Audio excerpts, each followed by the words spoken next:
ভারতের পশ্চিমবঙ্গের কলকাতায় একটি আবাসিক হোটেলে অগ্নিকাণ্ডে অন্তত ৯ জন মারা গেছে।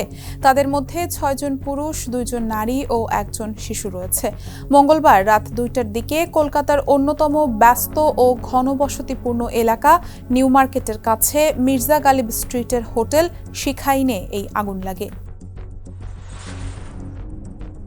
কলকাতায় অবস্থিত বাংলাদেশ দূতাবাস ৮ জন বাংলাদেশের মৃত্যুর তথ্য নিশ্চিত করেছে। তাদের পরিচয় এখনো জানা যায়নি। এছাড়া ভবনটি থেকে প্রায় ৬০ জনকে জীবিত উদ্ধার করা হয়েছে।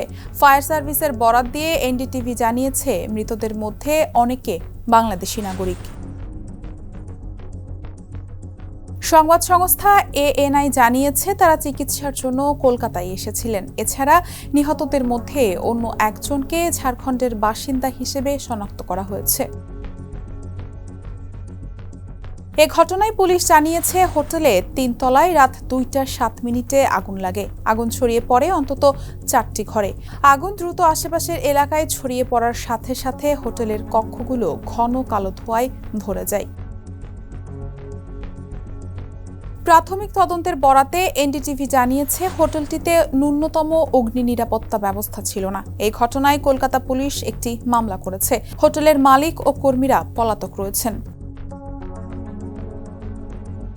কলকাতার এই হোটেলে আগুনের দুদিন আগে ১৭ই আগস্ট ভোরে পশ্চিমবঙ্গের বীরভূম জেলার তারাপীঠের হোটেল বিদেশিনীতে আরেকটি অগ্নিকাণ্ডের ঘটনা ঘটে। ওই আগুনে অন্তত ৮ জনের মৃত্যু এবং ১৩ জন আহত হন।